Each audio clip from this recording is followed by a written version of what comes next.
आज डिस्कस करेंगे हम कुछ सिग्नल ट्रांजैक्शन के क्वेश्चंस के बारे में। Question number 1, find out correct statement regarding reaction would. Angiosperm produces tension wood on the upper surface. Gymnosperms produces compression wood on the upper surface. The growth ring of compression wood has symmetrical ring structure. तो इसके अंदर क्या होता है कि reaction wood angiosperm और gymnosperm दोनों produce करते हैं in response to various stimuli like wind factor या बेंडिंग जो होता है उसके ऊपर या कोई उसके ऊपर बहुत बड़ा एक स्ट्रेस पड़ जाए, उसके रेस्पॉन्स में जिम्नोस्पर्म और एंजियोस्पर्म रिएक्शन वुड बनाते हैं। एंजियोस्पर्म्स यूजली टेंशन वुड बनाते हैं और वो अपर सरफेस पे बनाते हैं बेंडिंग के टाइम में, जबकि जिम्नोस्पर्म का जो रेस्पॉन्स होगा उस स्टिमुलाई के लिए वो बेंडिंग होगा, तो वो अंडर सरफेस पे वो कंप्रेशन वुड बनाएंगे। और रिएक्शन वुड और जो टोटल होती है, चाहे वो टेंशन वुड हो चाहे कंप्रेशन वुड हो, उसके अंदर जो वुड के अंदर ग्रोथिंग होती है वो एसिमेट्रिकल होंगी। तो इसमें first alternate, angiosperm produces tension would on the upper surface, correct. Gymnosperm produces compression would, यहाँ तक तो ठीक है सेंटेंस ये, लेकिन उसके अपर सरफेस पे नहीं है, वो लोअर सरफेस पे बनाते हैं, ये इसलिए इनकरेक्ट है। Growth ring of compression would has symmetrical ring structure. ये ग्रोथ रिंग जो होती हैं ये जो दोनों ही वुड की होंगी, चाहे वो टेंशन वुड हो चाहे कंप्रेशन वुड हो, वो एसिमेट्रिकल होती है। तो अल्टरनेट इसका ए आंसर इसका correct. Question number second, in some plants exposure to high light intensity result in the development of additional stomata. These responses can be classified as the short term response, long term response, non cell autonomous signaling, cell autonomous signaling. तो इसके अंदर ये होता है कि जो stomata के दो रेस्पॉन्सेज देखने में आते हैं, एक तो opening and closing, that is rapid response, और उसके अंदर इलेक्ट्रोकेमिकल सिग्नलिंग इन्वॉल्व होती है।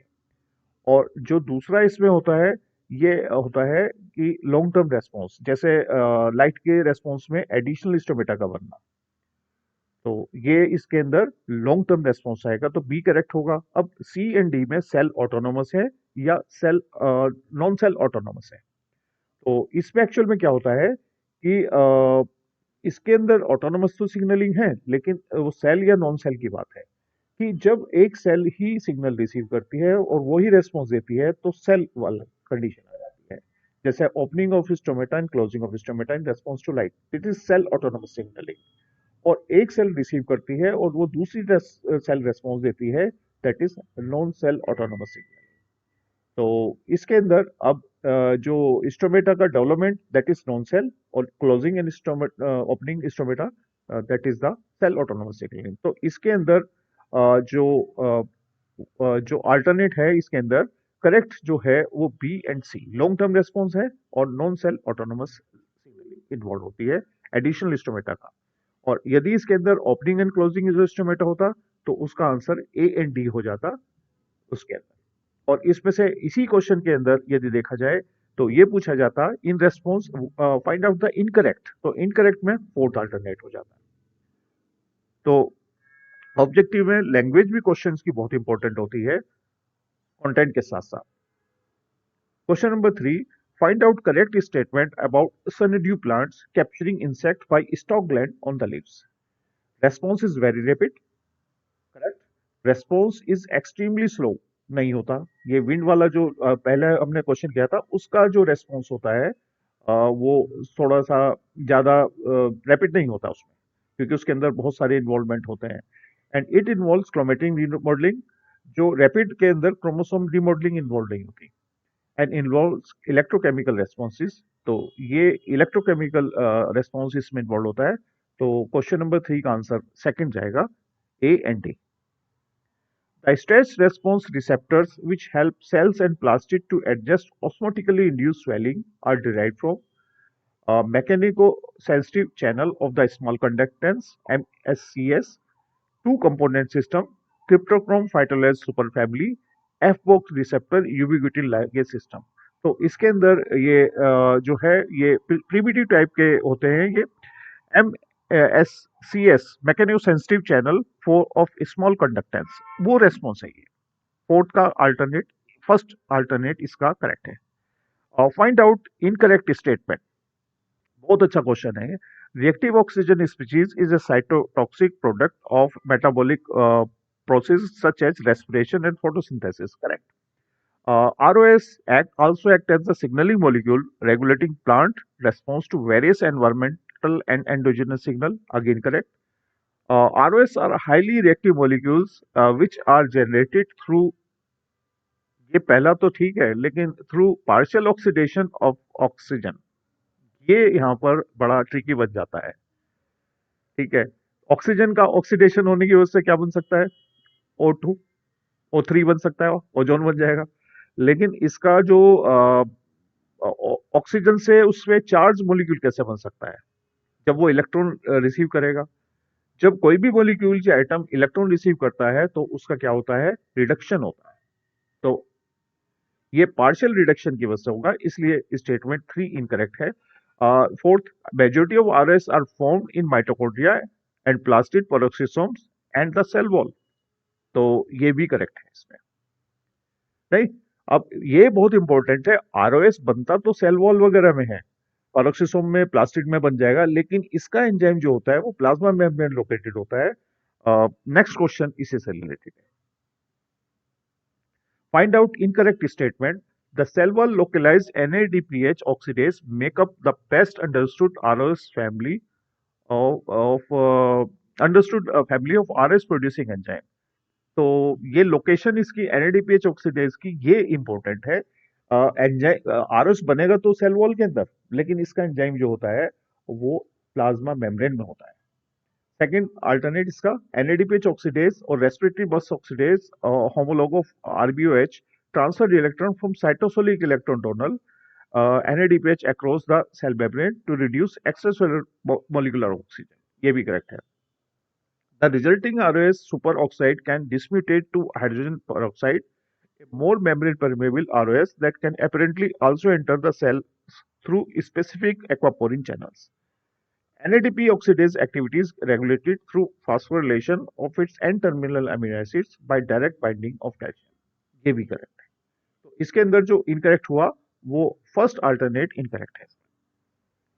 Question number 7. Heterophily, the production of different leaf type of an individual plant is promoted by auxin, cytokinin, gibberellin, abscisic acid. तो heterophily is the दो तरह की जो लीफ होती है। अच्छा, अब इसमें एक क्वेश्चन और है कि हेट्रोफिली जो होती है वो लीफ मॉर्फोलॉजिकली डिफरेंट होगी। इसमें यदि एक ही मॉर्फोलॉजी की लीफ बड़ी और छोटी है, वो हेट्रोफिली नहीं कहलाएगा, that will be called as anisophylly.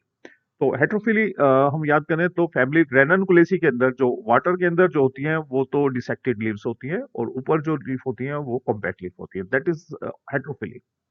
तो इसको जो हार्मोन रिस्पॉन्सिबल है एट्रोफिली के लिए, that is abscisic acid. Question number 8. Glutamate-like receptor GLRs and cyclic nucleotide gated channels CNGCS are mainly concerned with the signaling involving auxin, gibberellins, cytokinins and calcium. Calcium signaling में ये involve होते हैं। Question number 9. Find out incorrect statement. ये भी बड़ा अच्छा question है। Extracellular pH can change slowly in response to a variety of different endogenous and environmental signal. Incorrect, क्योंकि ये rapid होता है exogenous. In growing hypogotyle, auxin causes the cell wall to become more acidic to promote cell expansion by activating cell wall loosening enzymes such as expansion. ये correct है। इसमें तो incorrect पूछा गया है, तो जिसमें भी होगा वो तो करेक्ट होगा, वो तो इनकरेक्ट हो ही सकता। तो अल्टरनेट जो है फोर्थ तो ऐसे खत्म हो जाएगा इसमें। In roots auxin promotes cell expansion where the auxin trigger the rapid alkalization of the cell wall in a calcium dependent way. अब सी के अंदर क्या होता है कि ये ऑक्सिन जो करता है वो कैल्शियम डिपेंडेंट वे तो करेगा, लेकिन वहां पर वो एल्कलाइजेशन भी होगा, लेकिन वहां पर सेल वॉल एक्सपेंशन नहीं होगा। तो इसलिए यहां पर आकर के ये सी अल्टरनेट जो है वो गलत हो जाता है। ठीक है, फिर alternate D, the auxin causes activation of the plasma membrane proton ATPase through phosphorylation of its C terminus, ये यहाँ पर। तो ये करेक्ट है, इसमें सी टर्मिनस पे फास्फोरिलेशन होता है उसके, और ये इसका आंसर होगा first, A and C, these are the incorrect statement. Next question, NADPH oxidase activity is regulated through phosphorylation of its N-terminal amino acids by direct binding of calcium, phosphorylation of its C-terminal amino acids and direct binding of the calcium। ये है। तो इस question को frame करने में थोड़ा सा problem हुई है, क्योंकि इसमें जो दोनों अल्टरनेट ए में आ चुके हैं, तो इसका ए एंड सी ये करेक्ट है इसमें, कि इसके अंदर डायरेक्ट बाइंडिंग जो है वो कैल्शियम की, उससे भी ये रेगुलेट हो सकता है। और जो फर्स्ट है इसका, फास्फोरिलेशन ऑफ एन टर्मिनल होता है अमीनो एसिड का, जो phosphorylation of C terminal amino acids का होता है, वो एक्टिविटी होती है, वो प्रोटॉन चैनल्स जब खुलते हैं, वो उसमें ऑक्सीजन वाले इंड्यूस के अंदर वो क्या था, प्रोटॉन चैनल की जो प्रोटीन होती है उसका सी टर्मिनस का फास्फोरिलेशन होता है, इसमें एन टर्मिनल का फास्फोरिलेशन होता है NADPH ऑक्सीडेज के अंदर। तो डिटेल पढ़ने के लिए आप तेजन जिगार बुक जो है उसको एक बार अच्छी तरह से पढ़ लीजिए, आपको वहां से क्वेश्चन काफी सॉल्व हो जाएगा। Thank you. होप करता हूं कि आपको ये डिस्कशन हेल्प करेगा।